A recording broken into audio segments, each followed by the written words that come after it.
الحمد لله الذي أنعم علينا بنعمة الإسلام وهدانا بنعمة الإيمان وفضل ديننا على سائر الأديان والصلاة والسلام على محمد النبي الأدنان وعلى آله وصحبه ومن سار على نهجه إلى يوم الدين. أما بعد، فقد قال الله سبحانه وتعالى في كلامه الكريم: بعد أعوذ بالله من الشيطان الرجيم، بسم الله الرحمن الرحيم.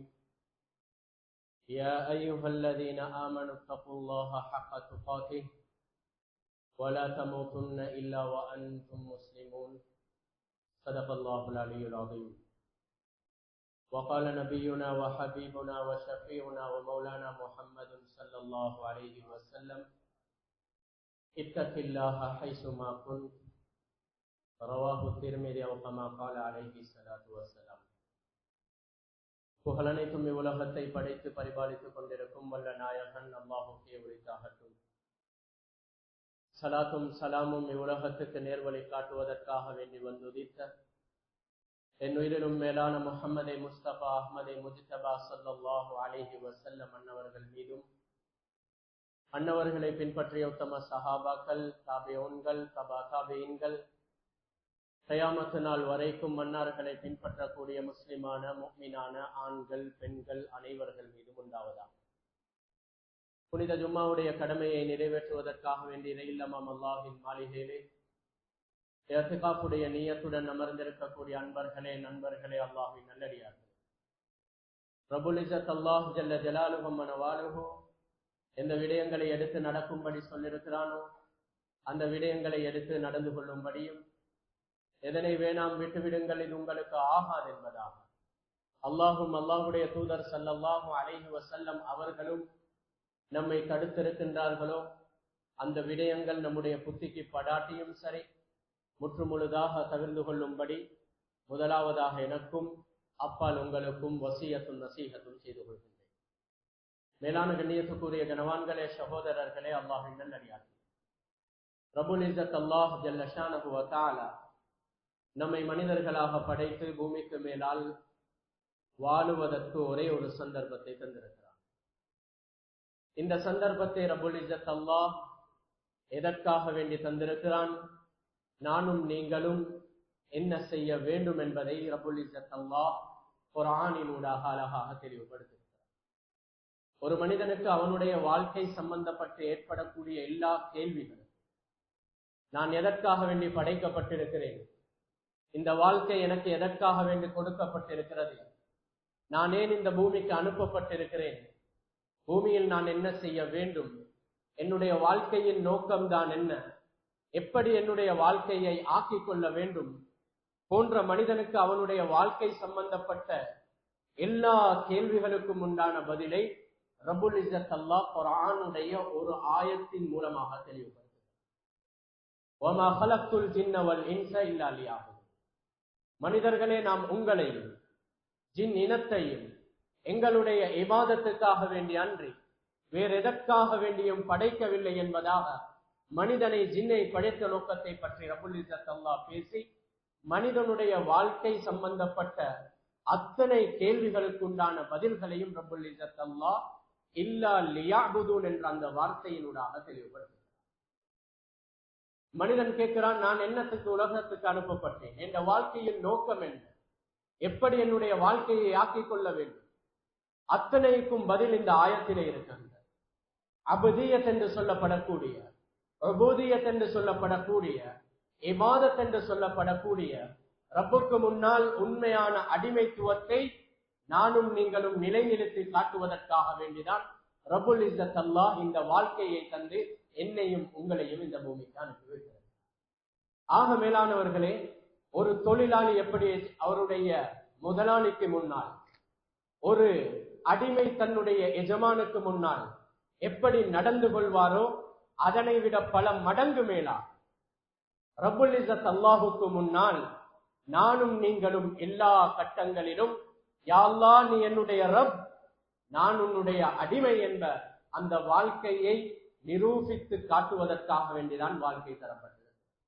நான் எந்த பெரும் அந்தஸ்தில் இருக்கலாம், நான் எந்த சிகரத்தை தொடலாம், ஆட்சி என் கைவசம் இருக்கலாம், அதிகாரம் என் கைவசம் இருக்கலாம், ஆனால் நான் அல்லாஹுக்கு முன்னால் அடிமை என்ற அந்த வாழ்க்கையை நிரூபித்து காட்டுவதற்காக வேண்டிதான் எனக்கும் உங்களுக்கும் இந்த வாழ்க்கை தரப்பட்டது.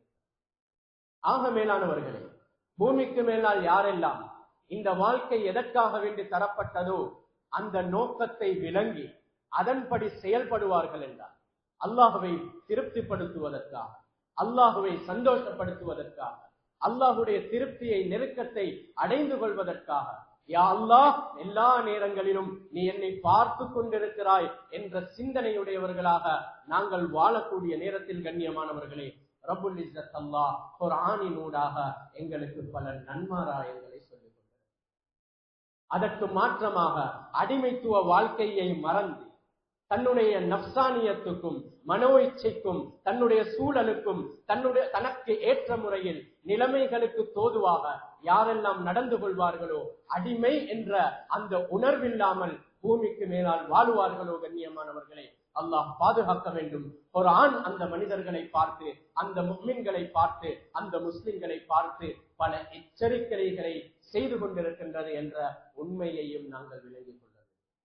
முழு உலகத்துக்கும் தலைவராக அனுப்பப்பட்டவர், நபிமார்களுக்கெல்லாம் சையதுல் முர்சலின், ரசூல்மார்களுக்கெல்லாம் தலைவராக அனுப்பப்பட்டவர்கள், ஈருலகத்துக்கும் ரஹ்மத்தாக அனுப்பப்பட்ட தாஜுல் மதீனா, மதீனாவுடைய அமீர், மதீனாவுடைய அரசர் கண்ணியமானவர்களே.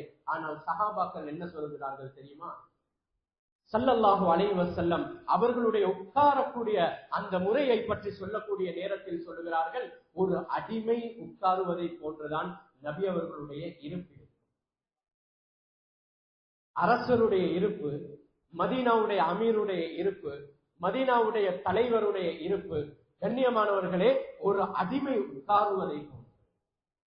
கண்ணியமானவர்களே, அதே மதீனாவுடைய அரசருடைய சாப்பாட்டு முறையை எடுத்துக்கொண்டால் கண்ணியமானவர்களே, சஹாபாக்கள் சொல்லுகிறார்கள், ஒரு அடிமை இருந்து சாப்பிடுவதை போன்றுதான் நபி அவர்களுடைய சாப்பாடு முறை. கண்ணியமானவர்களே, ஸல்லல்லாஹு அலைஹி வஸல்லம் அவர்களுடைய அமல்களை பற்றி சொல்லக்கூடிய நேரத்துல அபுதன் ஷகூரா, நன்றி செலுத்தக்கூடிய அடியானாக நான் ஆகிவிடக் கூடாதா என்ற ஒரு அடிமைத்துவ வாழ்க்கையை நிரூபித்து காட்டியவர்கள் தான் உலகத்துக்கும் அருளாக அனுப்பப்பட்ட ஸல்லல்லாஹு அலைஹி வஸல்லம் அவர்களுடைய வாழ்க்கை முறை. கண்ணியமானவர்களே, யாரெல்லாம் இந்த வாழ்க்கையை தன்னுடைய வாழ்க்கையாக ஆக்கிக் கொள்வார்களோ அவர்களுக்கு நன்மாராயமே. எனவே கண்ணியமானவர்களே, உலக வாழ்க்கையில் மனிதர்களாகிய நாங்கள் பல விஷயங்களை பார்த்து பயப்படுறோம். மனிதர்களாகிய நாங்கள் பல விஷயங்களை பார்த்து பயப்படுகிறோம். சில நேரத்தில் சில நிலைமைகளை பார்த்து, சில நேரங்களில் சில சந்தர்ப்பங்களை பார்த்து, சில நேரங்களில் சில மனிதர்களை பார்த்து, சில நேரங்களில் ஆட்சியாளர்களை பார்த்து, சில நேரங்களில் சில அதிகாரிகளை பார்த்து, பல நிலைமைகள் கண்ணியமானவர்களே எங்களுடைய உள்ளத்தில் பயத்தை ஏற்படுகிறது. சில நேரங்கள்ல பொருளாதார வீழ்ச்சி பயத்தை ஏற்படுகிறது. சில நேரங்கள்ல சில நஷ்டங்கள் எங்களுடைய உள்ளத்தில் பயத்தை ஏற்படுத்தும். எல்லா விதத்திலும் கண்ணியமானவர்களே வாழ்க்கையில் பல கட்டங்களில் மனிதர்களாக நாங்க பயப்படுறோம். இந்த பயப்படக்கூடிய மனிதர்களை பார்த்து ரப்புல் இஸ்ஸத் அல்லாஹ் குர்ஆனிலே சொல்லுகிறான், எல்லா விடயங்களை பார்த்து பயப்படக்கூடிய மனிதா, யா அய்யுஹல்லதீன ஆமனு தக்குல்லாஹ ஹக்க துகாதி, நீ பயப்பட வேண்டிய ஒரு விஷயம் இருக்கு. ஏ முஃமின்களே, ஏ முஸ்லிம்களே, பல நிலைமைகளை பார்த்து பயப்படக்கூடியவர்களே, இந்த எல்லா பயத்தை விட நீங்கள் எடுத்துக்கொள்ள வேண்டிய பயம் எது தெரியுமா? அல்லாஹ் குர்ஆனிலே சொல்லிக் கொண்டிருக்கிறான், இத்தகுல்லாஹ ஹக்க துகாதி. அல்லாஹ்வை எப்படி பயப்படும், அல்லாஹ்வை எப்படி அஞ்சோம், அல்லாஹுடைய நினைப்பு வந்தால் எங்களுடைய உள்ளங்கள் எப்படி நடுங்கோணுமோ கண்ணியமானவர்களே, அந்த பயமுடையவர்களாக மாறுங்கள். ஹக்க துகாதி, ஹக்க துகாதி, எப்படி அல்லாஹ்வை பயப்படணுமோ அப்படி அல்லாஹ்வை பயப்படுங்கள் என்பதாக ரப்புல் இஸ்ஸத் அல்லாஹ் என்னையும் உங்களையும் பார்த்து குர்ஆனிலே அவனை பயப்படுமாறு சொல்லிக் கொண்டார். கண்ணியமானவர்களே, நபிமார்கள் உலகத்துக்கு வந்தார்கள், ரசூல்மார்கள் உலகத்துக்கு அனுப்பப்பட்டார்கள். எப்படி அல்லாஹ் குர்ஆனிலே என்னையும் உங்களையும் பார்த்து தக்வா உடையவர்களாக, பயபக்தி உடையவர்களாக, அல்லாஹ்வை அஞ்சக்கூடியவர்களாக ஆகுங்கள் என்று அல்லாஹ் எங்களிடத்தில் வேண்டிக் கொள்கிறானோ, இதை போல உலகத்துக்கு வந்த அத்தனை நபிமார்களும் தன்னுடைய கவுன்களிடத்துல தன்னுடைய கூட்டத்தார்களிடத்துல வேண்டிக் கொண்ட ஒன்றுதான் எல்லா சந்தர்ப்பங்களிலும் அல்லாஹ்வை பயப்படக்கூடியவர். அல்லாஹ் குர்ஆனிலே பல ரசூல்மார்களுடைய சம்பவத்தை சொல்லி காட்டுகிறான். இது قال لهم اخوهم نوح الا تتقون இது قال لهم اخوهم هود الا تتقون இது قال لهم اخوهم صالح الا تتقون. உலகத்துக்கு வந்த ரசூல்மார்களுடைய பெயர்களை எல்லாம் சொல்லி ஹூத் அலைஹிஸ்ஸலாம், சாலிஹ் அலைஹிஸ்ஸலாம், நூஹ் அலைஹிஸ்ஸலாம், ஷுஐப் அலைஹிஸ்ஸலாம், இல்யாஸ் அலைஹிஸ்ஸலாம், மூசா அலைஹிஸ்ஸலாத்து வஸ்ஸலாம், இப்படி போன்ற பல நபிமார்கள் தன்னுடைய கூட்டத்தார்களிடத்தில் சொன்னதே, மக்களே, முஃமின்களே, முஸ்லிம்களே, அல்லாஹ்வை எப்படி பயப்படணுமோ அப்படி பயப்படக்கூடியவர்களாக ஆகுங்கள் என்று எல்லா நபிமார்களும் தன்னுடைய கூட்டத்தார்களிடத்தில். கண்ணியமானவர்களே, அல்லாஹும் எங்களிடத்தில் வேண்டிக் கொள்வது எல்லா சந்தர்ப்பத்திலும் அல்லாஹ் என்னை பார்த்து கொண்டிருக்கிறான் என்ற சிந்தனையுடையவர்களாக மாறும். உலகத்துக்கு வந்த அத்தனை ரசூல்மார்களும் தன்னுடைய கூட்டத்தார்களிடத்தில் கேட்டுக்கொண்டது, மக்களே, அல்லாஹ் எப்படி அஞ்ச வேண்டுமோ அப்படி அஞ்சக்கூடியவர்களாக. இது அல்லாஹ் ரப்புல் இஸ்ஸத் அல்லாஹ் எங்கள் மீது பல இபாதத்துகளை கடமையாக்கியிருக்கிறார். கண்ணியமானவர்களை, நோன்பை கடமையாக்கியிருக்கிறார், தொழுகையை கடமையாக்கியிருக்கிறான், ஹஜ்ஜுடைய கடமையை கடமையாக்கியிருக்கிறான். சில சந்தர்ப்பங்களில் நாங்கள் உதுஹியாவுடைய கடமையை நிறைவேற்றியவர்களாக இருக்கிறோம். குர்ஆனுடைய எல்லா ஆயத்துகளும் இபாதத்துகளை எதற்காக வேண்டி கடமையாக்கப்பட்டிருக்கிறது என்பதை சொல்லிவிட்டு அல்லாஹ் கடைசிக்கு பேசுறது தக்வா, இறையச்சம். நோன்பை உங்கள் மீது கடமையாக்கி இருக்கிறோம், முன்னால் இந்த சமூகத்துக்கு கடமையாக்கப்பட்டதை போன்று லஅல்லகும் தத்தகுன், நீங்கள் தக்வாவுடையவர்களாக ஆக. அல் ஹஜ்ஜு அஷ்ஹுரும் மஅலூமாத், ஹஜ்ஜை உங்கள் மீது கடமையாக்கி இருக்கிறோம். ஃபதஸவ்வது ஃபஇன்ன கைரஸ் ஸாதி தக்வா, நீங்கள் எடுத்துக்கொள்ளக்கூடிய கட்டுச்சாதனங்களில் ஆக சிறந்த கட்டுச்சாதனம் எது தெரியுமா? அதுதான் அல்லாஹ்வுடைய பயம், தக்வா என்பதாக ஹஜ்ஜோடு. அது அஃப்லஹல் முஃமினூன் அல்லதீன ஹும் ஃபீ ஸலாத்திஹிம் ஹாஷிஊன், தொழக்கூடியவர்கள் வெற்றியாளர்கள். எப்படியாக தொழக்கூடியவர்கள் தெரியுமா? அல்லாஹ்வுடைய பயத்தோடு தொழக்கூடிய.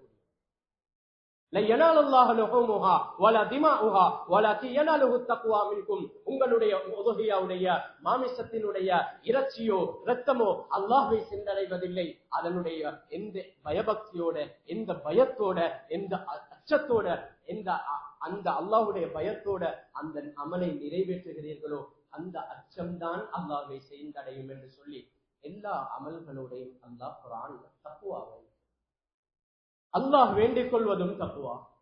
உலகத்துக்கு வந்த நபிமார்கள் மக்களை ஆக சொன்னதும் அல்லாஹ்வை பயப்படக்கூடியவர்களா.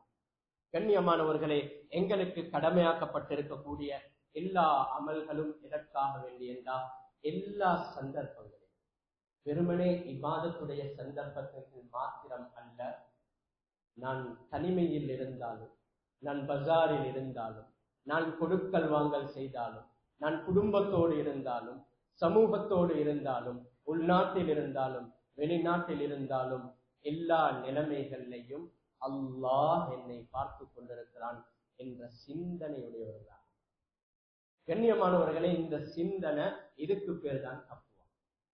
நாங்க நினைக்கிறோம் கண்ணியமானவர்களே, தக்குவா என்றால் வெறுமனே பயம். நாங்களும் அல்லாஹுவை பயப்படுகிறோம் தான். அல்லாஹுடைய பயம் எங்களுடைய உள்ளத்தில் இருக்கும் தான். உலமாக்கள் தக்வாவுக்கு வரைவிலக்கணம் சொல்லக்கூடிய நேரத்துல அழகான வரைவிலக்கணங்களை வெறுமனே நாங்க நினைக்கிறோம் பயந்துட்டால் போதும். குர்ஆன்ல அல்லாஹ் ரப்புல் இஸ்ஸத் பயம் சம்பந்தப்பட்ட பல வார்த்தைகளை பயன்படுத்துகிறார். பயத்துக்கு ஹவுப் என்பார்கள். இந்த வார்த்தை குர்ஆனில் பயன்படுத்தப்பட்டிருக்கிறது. ஹஷ்யத் என்ற வார்த்தை பயன்படுத்தப்பட்டிருக்கிறது. தக்வா என்ற வார்த்தை பயன்படுத்தப்பட்டிருக்கிறது. கண்ணியமானவர்களே, இந்த ஒவ்வொரு வார்த்தைக்கும் வித்தியாசம், அரபிலே பயன்படுத்துவதற்கு வித்தியாசமான அர்த்தங்கள் இருக்கு. வெறுமனே ஹவுப், எல்லாத்தையும் பார்த்து பயப்படுகிறோம், அல்லாஹ்வை பார்த்தும் பயப்படுகிறோம், மற்றவைகளை பார்த்து பயன்படுத்துவதற்கு பயன்படுத்தக்கூடிய வார்த்தை தான், பொதுவாக பயன்படுத்தக்கூடிய வார்த்தை தான் ஹவுப் என்ற அந்த வார்த்தை.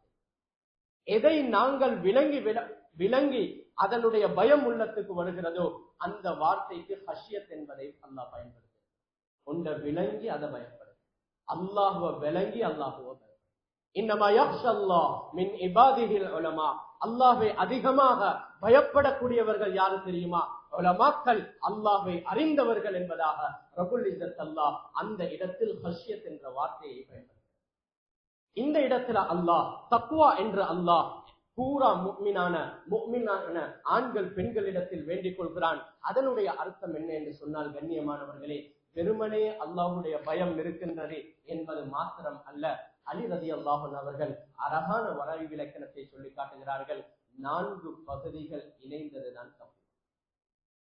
கண்ணியமானவர்களே, ஒருத்தர் அமல் ஒன்றுமே கிடையாது, பள்ளியின் பக்கம் ஒதுங்குவதே கிடையாது, இவர் சொல்லுகிறார் அல்லாஹ்வை நான் பயப்படுகிறேன் என்று சொன்னால் அவர் குறையுடைய தக்வாவுடைய அந்த கூட்டத்தில்.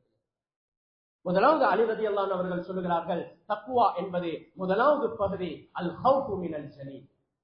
அல்லாஹ்வுடைய உண்மையான பயம் உள்ளத்தில் வாரும். அந்த பயம் வந்தால் அந்த மனிதனை சும்மா இருக்க விடாது. ஒல் அமலு பித்தன்சீல். அந்த மனிதன் அல்லாஹ்வுடைய கட்டளைகளை எடுத்து நடக்கக்கூடியவனாக, அல்லாஹ்வினால் தடுக்கப்பட்டவைகளை தவிர்த்து நடக்கக்கூடியவனாக மாறுவான். பயம் வரும். அந்த பயம், கண்ணியமானவர்களே, எப்படி சில விஷயங்களுக்கு பயந்து நாங்க அதற்குண்டான விஷயங்களை செய்கிறோமோ, இத போல அல்லாஹ்வுடைய அச்சம் உள்ளத்துக்கு வந்து விடும் என்று சொன்னால், அல்லாஹ்வுடைய கட்டளைகளை தேடி தேடி பின்பற்றுவதில் அவருடைய வாழ்க்கையை கழிப்பார். அல்லாஹ் தடுத்த விடயங்களை 100% அவர் தவிர்ந்து நடப்பார். வல் அமலு பித்தன்சீல். குர்ஆன் ஹதீஸ் படி அவரை வாழ்க்கை வாழ தூண்டும். வல் கனாஅத்து பில் கலீல். கண்ணியமானவர்களே, தக்வாவுடைய வாழ்க்கையினுடைய அடுத்த பகுதிதான் அலி ரலியல்லாஹு அன்ஹு அவர்கள் சொல்லுகிறார்கள், அந்த மனிதன் கிடைத்ததை கொண்டு போதும். அவனுக்கு அல்லாஹ் எதை அளந்தானோ, எதனை கொடுத்தானோ, அல்ஹம்துலில்லாஹ் சும்மல் அல்ஹம்துலில்லாஹ் என்ற அல்லாஹுக்கு நன்றியுடையவனாக கிடைத்ததை கொண்டு போதுமாக்கிக் கொள்ளக்கூடிய தன்மை தக்வாவுடைய அடையாளம். 4வது சொல்லுகிறார்கள், அல் இஸ்திஅதாது லியௌமிர் ரஹீல். அந்த மனிதன் உலகத்தில் தான் வாழுவான், ஆனா அந்த மனிதனுடைய வாழ்க்கையினுடைய முழு முயற்சியும் முழு ஏற்பாடும், கண்ணியமானவர்களே, அவனுடைய மௌத்துக்கு பின்னால் இருக்கக்கூடிய வாழ்க்கைக்குண்டான தயாரிப்பாக.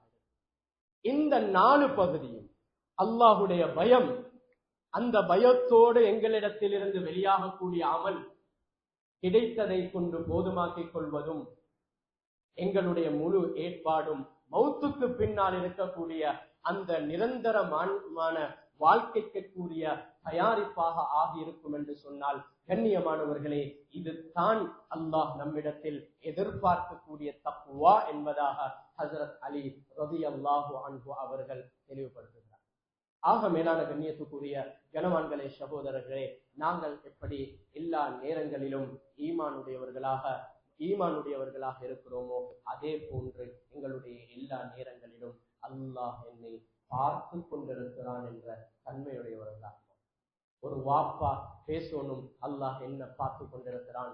ஒரு உம்மா வீட்டுல பேசணும், கணவனிடத்துல சொல்லணும், நீங்க என்ன பார்க்காட்டியும் ஏங்க அல்லாஹ் என்ன பார்த்து கொண்டிருக்கிறான். எங்களோட பிள்ளைகள் எங்களிடத்துல சொல்லணும், வாப்பா நீங்க என்ன பார்க்காட்டியும், உம்மா நீங்க என்ன பார்க்காட்டியும் ஏந்த ரப்புல் இஸ்ஸத் அல்லாஹ் என்ன பார்த்து கொண்டிருக்கிறான் என்ற அந்த தன்மையுடைய அந்த சூழலை எங்களுடைய வீட்டுக்குள்ளால் ஏற்படுத்துவதை அல்லாஹ் விரும்புகிறார். கண்ணியமானவர்களே, கௌரவமானவர்களே, நபிமார்கள் சொன்னதும் தக்வாவை பற்றி. எல்லா அமல்களுடைய நோக்கமும் எங்களிடத்தில் தக்வாவை உண்டாக்குவதற்காக. அல்லாஹும் நம்மிடத்தில் வேண்டிக் கொள்வதே, ஆண்களே பெண்களே, அல்லாஹ்வை பயப்படக்கூடியவர்களாக ஆகுங்கள் என்று வேண்டிக் கொள்கிறான். என்றால் மனிதர்களாகிய நாங்கள் தக்வா உடையவர்களாக மாறினால் எங்களுக்கு என்ன லாபம்? மனிதர்களாகிய நாங்கள் எதை செஞ்சாலும் ஒரு பிரதிபலிப்பு எதிர்பார்ப்போம், ஒரு வேலை செஞ்சுட்டு அதற்குண்டான கூலி எதிர்பார்ப்போம். நான் அல்லாஹ்வை பயப்படக்கூடியவனாக மாறினால் எனக்கு என்ன லாபம்? கண்ணியமானவர்களே, குர்ஆன்ல மட்டும், ஹதீஸ்கள் அல்ல, குர்ஆன்ல மட்டும் தக்வாதாரிகளுக்கு அல்லாஹ் 15 வாக்குறுதிகளை சொல்லி. ஒரு மனிதன் தனிமையில, கூட்டாக, வியாபாரத்துல, குடும்ப வாழ்க்கையில, கொடுக்கல் வாங்கல்ல, மக்களோட பழகக்கூடிய அக்லாக்குடைய விஷயங்கள்ல எல்லாத்தையும் அல்லாஹுக்காக வேண்டி ஆக்கிக் கொள்வான் என்றா, குர்ஆன்ல மட்டும் மட்டும் ரப்புல் இஸ்ஸத் 15 வாக்குறுதிகளை சொல்லி, இந்த வாக்குறுதிகளை நானும் நீங்களும் அடையோனும் என்றதுதான் ரப்புல் இஸ்ஸத் அல்லாஹ்வுடைய நோக்கமாகும். இதனாலதான் இந்த அளவுக்கு குர்ஆன்ல தக்வா உடையவர்களாக மாறுங்கள், நபிமார்கள் தக்வா உடையவர்களாக ஆகுங்கள், எல்லா அமலும் பயபக்தியை உண்டாக்கி கொள்ளுங்க, அல்லாஹ்வுடைய அச்சத்தை உண்டாக்கி கொள்ளுங்க என்றா கண்ணியமானவர்களே. காரணம், இந்த வாக்குறுதிகள் இது உலக மௌத்துக்கு பின்னால் மட்டுமல்ல, உலக வாழ்க்கையிலேயே நன்மார். அல்லாஹ் சொல்கிறான், லஹுமுல் புஷ்ரா ஃபில் ஹயாத்தித் துன்யா வ ஃபில் ஆகிரா. அந்த மக்களுக்கு கண்ணியமானவர்களே, தக்வா உடையவர்களுக்கு, அல்லாஹ்வை பயப்படக்கூடியவர்களுக்கு உலக வாழ்க்கையும் நன்மாராயம் தான், மௌத்துக்கு பின்னால் இருக்கக்கூடிய வாழ்க்கையும் நன்மாராயம். நன்மாராயமுடைய வாழ்க்கையாக உலகத்தினுடைய வாழ்க்கையும் மௌத்தினுடைய வாழ்க்கையும் மௌத்துக்கு பின்னால் இருக்கக்கூடிய வாழ்க்கையும் ஆகும் என்று குர்ஆன் சொல்லுகிறது. கண்ணியமானவர்களே, மனிதர்களாகிய நாங்க எங்களிடத்துல எது பெருமதியோ அதை வச்சு நாங்க ஆட்களை எடப்போம். நான் பெருமை இல்ம்தாரியாக இருந்தா அந்த இல்ம்தாரிகளுக்கு நான் என்ன செய்வேன், மதிப்பு கொடுப்பேன். பெரிய அறிவாளி. பணமுடையவர்கள், பணத்துடைய மதிப்புடையவர்கள் செல்வந்தர்களுக்கு மதிப்பு கொடுப்பார். ஆட்சி அதிகாரத்தினுடைய மோகம் உலகத்தில் புகுந்தவர்கள், அவர்களுக்கு யாரெல்லாம் பெரியவர்களாக இருப்பார்களோ அவர்களை கண்ணியப்படுத்துவார்.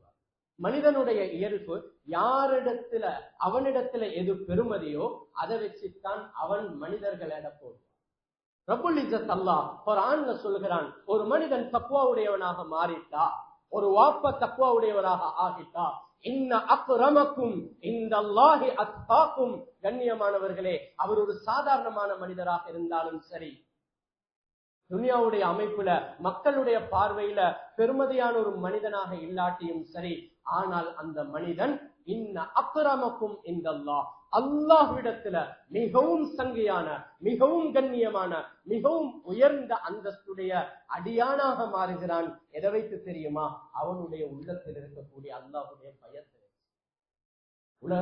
ஒரு ஊர்ல, ஒரு கிராமத்துல, ஒரு மஹல்லால யாரு மிகவும் அல்லாஹ்விடத்துல கண்ணியமானவர் என்றா, யாரு அல்லாஹ்வை மிகவும் பயப்படக்கூடியவராக இருக்கிறார்களோ இவர்கள் தான் அல்லாஹ்விடத்தில் மிகவும். ஹஜ்ரத் ஈசா அலைஹிஸ்ஸலாம் அவர்களிடத்துல வந்து ஒரு கூட்டம், மக்கள் கூட்டம் கேட்டாங்க, ஈசா அலைஹிஸ்ஸலாம் அவர்களே, அய்யுன்னாஸி அஷ்ரப், மக்களிலே மிக சிறந்தவர்கள் யார், கண்ணியமானவர்கள் யார்? ஹஜ்ரத் ஈசா அலைஹிஸ்ஸலாம் அவர்கள் யாரையாவது சுட்டி காட்டுவார்கள் என்று நினைத்தார்கள். ஹஜ்ரத் ஈசா அலைஹிஸ்ஸலாம் 2 மண்பிடிகளை எடுத்து சொன்னார்கள், இந்த வலது கையில் இருக்கக்கூடிய மண் சிறந்ததா அல்லது இடது கையில் இருக்கக்கூடிய மண் சிறந்ததா? மக்கள் எல்லாம் குழம்பி போனாங்க. அதுக்கு பின்னால் என்ன செய்தார்கள், 2 மண்பிடியை முண்டா சேர்த்து பூமியில் வீசிவிட்டு சொன்னார்கள், அன்னாசு குல்லுஹும் மின் துராப். மக்கள் எல்லாம் மண்ணினால் படைக்கப்பட்டவர். மண்ணினால் படைக்கப்பட்ட மக்களுக்கு எந்தவித கண்ணியமும் கிடையாது, எந்தவித சிறப்பும் கிடையாது. இன்ன அக்ரமஹும் இந்தல்லாஹி அத்காக்கும். அவர்கள் எந்த அளவுக்கு அல்லாஹ்வை பயப்படுகிறார்களோ அந்த அளவுக்கு பயத்தை வச்சுத்தான் அல்லாஹ்விடத்தில் கண்ணியமானவர். எனவே ஒரு மனிதன் தக்வாவை வச்சு ஊர்ல இருக்கக்கூடிய ஆக சிறந்த அல்லாஹ்வோட தொடர்பா உள்ள மனிதனாக அல்லாஹ் தக்வாவுடையவர்கள். 3வது அல்லாஹ் சொல்கிறான், வல்லாஹு வலியுல் முத்தகீன். தக்வா உடையவர்களாக மாறி துனியாவுடைய 5-10 ரூபாய் லாபத்துக்காக வேண்டி மார்க்கத்தை விட்டு அந்த வியாபாரத்தை செய்யறதை விட இந்த ரப்பு என்ன பார்த்து கொண்டிருக்கிறான், இதை நான் விட்டா இதை பலன் மடங்கு தருவான் என்ற சிந்தனையோடு அந்த இடத்துல நடந்து கொண்டா வல்லாஹு வலியுல் முத்தகீன். தக்வா உடையவர்களுடைய எல்லா காரியங்களையும் அல்லாஹ் பொறுப்பாக வலியாக மாறுகிறார். கண்ணியமானவர்களே, எங்கட எல்லா விஷயத்துக்கும் அல்லாஹ் பொறுப்புதாரியாக மாறுகிறான். இதை விட என்ன செய்ய வேண்டும்? இன்னல்லாஹ யுஹிப்புல் முத்தகீன். நாங்க கொஞ்சம் அல்லாஹ்வை பயப்படக்கூடியவர்களாக மாறினால் அல்லாஹ்வுடைய நேசம் எங்களை தேடி வந்தது. இன்னல்லாஹ யுஹிப்புல் முத்தகீன். நிச்சயமாக அல்லாஹ் தக்வா உடையவர்களை நேசிக்குகின்றான், அன்பு செலுத்துகிறான். அவன் நேசிக்கக்கூடிய கூட்டத்தால மாறலாம். வெறுமனே நான் அல்லாஹ்வை பயப்படுவேன். கண்ணியமானவர்களே, இப்படி அடுக்கிக் கொண்டே செல்லலாம். ரப்புல் இஸ்ஸத் அல்லாஹ் ஆகிரத்தில் மாத்திரம் அல்ல, உலகத்தினுடைய எத்தனையோ விஷயம். وَمَن يَتَّقِ اللَّهَ يَجْعَل لَّهُ مَخْرَجًا وَيَرْزُقْهُ مِنْ حَيْثُ لَا يَحْتَسِبُ وَمَن يَتَوَكَّلْ عَلَى اللَّهِ فَهُوَ حَسْبُهُ وَمَن يَتَّقِ اللَّهَ يَجْعَل لَّهُ مِنْ أَمْرِهِ يُسْرًا. குர்ஆன்ல பல வாக்குறுதிகள், 15 வாக்குறுதிகள். அல்லாஹ் சொல்கிறான், எவ்வளவு கஷ்டங்கள், எவ்வளவு சிரமங்கள், யாரிடத்திலும் சொல்ல முடியாத பல கஷ்டங்களை சுமந்து கொண்டிருக்கிறோம், பல நிலைமைகளை நாங்க ஒவ்வொருத்தரும். அல்லாஹ் சொல்றான், நீ என்ன எப்படி பயப்படும்? பயப்படும் என்றா கண்ணியமானவர்களே, வெறுமனே அல்லாஹுடைய அச்சம் மாத்திரம் அல்ல, சொல்லப்பட்ட 4 விடயங்கள், அச்சத்தோடு அமல், போதுமென்ற தன்மை, ஆகிரத்துக்குண்டான தயாரிப்புடையவர்களாக நாங்க இந்த தக்வா உடையவர்களாக மாறுவோம் என்று அல்லாஹ் சொல்கிறான். எல்லா பிரச்சனைகளிலிருந்தும் வெளியாகக்கூடிய வழியை அல்லாஹ் ஏற்படுத்துவான். பிரச்சனைகளை தந்தவனும் அவன், அந்த பிரச்சனைகளிலிருந்து வெளியாகக்கூடிய வழியை காட்டி தருபவனும் அவன் என்று சொல்லிட்டு, மனிதா, நீ யோசிச்சும் பார்த்திருக்க மாட்டாய், நீ நினைத்தும் பார்த்திருக்க மாட்டாய், நீ எண்ணியும் பார்த்திருக்க மாட்டாய், இப்படி ரிஸ்க் கிடைக்குமா என்று சொல்லி அந்த நிலைமையில அந்த ரிஸ்க் அல்லாஹ்விடத்தில் கொண்டு வந்து அல்லாஹ் சொல்கிறான், நீ எதிர்பார்க்காத ரீதியில உங்க தக்வாவுக்கு நான் உன்னுடைய ரிஸ்கெண்டா சாப்பாடு மட்டுமல்ல, எல்லா தேவைகளையும் பூர்த்தி செய்யும்.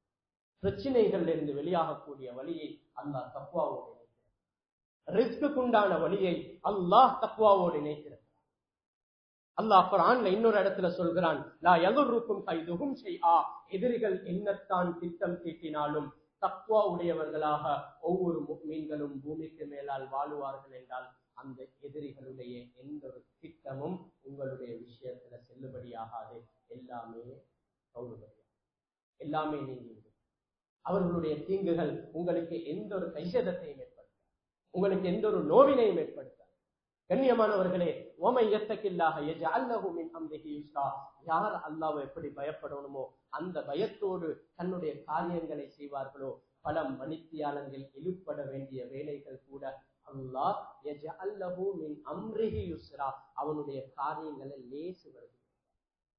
பல மணித்தியாலங்கள், பல நாட்கள் செய்யப்பட வேண்டிய வேலைய ஒரு சில மணித்தியாலங்கள்ல, ஒரு சில நேரங்கள்ல முடிச்சிட்டு வந்துருவாரு, தேவைகள் பூர்த்தியாகிரும். அல்லாஹ் சொல்கிறான், அப்படி நான் உண்ட வேலையை முடித்து தருவேன், நீ அல்லாஹ்வை அஞ்சக்கூடியவனாக. இதே போல வத்தகுல்லாஹ் வ யுஅல்லிமுகுமுல்லாஹ், தொடர்ந்து 15 வாக்குறுதிகள். கண்ணியமானவர்களே, தக்வாதாரிகளுடைய சொர்க்கம் எப்படி இருக்கும், சொர்க்கத்தினுடைய அகலம் எப்படி இருக்கும், தக்வாதாரிகளுடைய சொர்க்க ஆறுகள் எப்படி இருக்கும். கண்ணியமானவர்களே, இதெல்லாம் குர்ஆன்ல வரும். இப்படி உலகத்திலேயும் தான் மறுமையிலையும் தான் வாலிபர்கள், வயோதிபர்கள், ஆண்கள், பெண்கள், பிள்ளைகள் எல்லாமே அல்லாஹ்வை அஞ்சக்கூடியவனாக மாறினால், கண்ணியமானவர்களே, 15 வாக்குறுதிகள் குர்ஆன்ல மட்டும் என்ற சொந்த வாழ்க்கையோடு தொடர்பான விஷயங்கள் சீராகுவதாக அல்லாஹ் ரப்பல் இஸ்ஸத் வாக்களித்தார். எனவே இந்த வாக்குறுதிகளை அடையக்கூடியவர்களாக நானும் நீங்களும் ஆக வேண்டும் என்பதற்காக வேண்டிதான் ரப்பல் இஸ்ஸத் அல்லாஹும் எங்களுக்கு சொல்வது, எல்லா நேரங்களிலும் என்னை பயப்படக்கூடியவனாக நீ மாறு. உலகத்துக்கு வந்த நபிமார்கள் சொன்னதும், மக்களே அல்லாஹ்வை அஞ்சக்கூடியவர்களாக மாறுங்கள். ஒவ்வொரு இபாதத்தும் எங்களுக்கு படிச்சு தருவது, எல்லா நேரங்களிலையும் இபாதத்தை போல 24 மணித்தியாலனுடைய வாழ்க்கையையும் இபாதத்துடைய நிலைமையை போல ஆக்கிக் கொள்ளுங்கள் என்றுதான் எங்களுடைய இபாதத்துகளும் எங்களுக்கு சொல்லித் தருகிறது. எனவே அல்லாஹை எப்படி அஞ்ச வேண்டுமோ அப்படி அஞ்சு நடந்து அல்லாஹுடைய வாக்குறுதிகளை அடைந்த கூட்டத்தில் அல்லாஹ் நம் அனைவரையும் மாற்றி அருள்வார்.